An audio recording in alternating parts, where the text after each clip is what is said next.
आता बघणार आहोत महत्त्वाच्या 9 बातम्या। मुंबईत 4 दिवस पावसाचा अंदाज, ढगाळ वातावरणासह ठाणे, पालघर, रायगडमध्ये सुद्धा हलक्या स्वरूपाचा पाऊस पडण्याची शक्यता। कोल्हापूर, सांगलीच्या संभाव्य पूर परिस्थिती संदर्भात 7 जूनला बैठक, यंदा सरासरीपेक्षा 106% पाऊस पडणार असल्याचा अंदाज, हवामान विभागाच्या अंदाजामुळे बैठक। ठाण्यातील काही भागात उद्या पाणी पुरवठा बंद राहणार, पावसाळ्यापूर्वीच्या कामांसाठी घोडबंदर रोड, लोकमान्य नगर आणि वर्तक नगरमध्ये उद्या पाणीबाणी। नवी मुंबईत खारघर आणि कामोठेमध्ये आज 14 तास पाणी पुरवठा बंद, सकाळी 10 ते रात्री 12 पर्यंत पाणी पुरवठा बंद राहणार। मुंबईच्या कोस्टल रोडवरील बोगद्याला पावसाळ्यापूर्वीच गळती, बोगद्यात गळती लागल्यानं नव्या वादाला तोंड फुटण्याची शक्यता। अंधेरीतील गोखले बर्फीवाला पूल जोडणीचं काम 30 जून पर्यंत पूर्ण होणार, मुंबई महापालिका प्रशासनाची माहिती।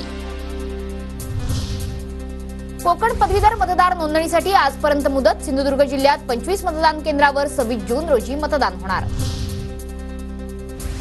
डाळीच्या दरात 2 महिन्यांमध्ये प्रति किलो मागे 25 रुपयांची भाववाढ, तूर डाळ 165 ते 177 रुपये तर उडीद डाळ 120 ते 138 रुपये किलोवर।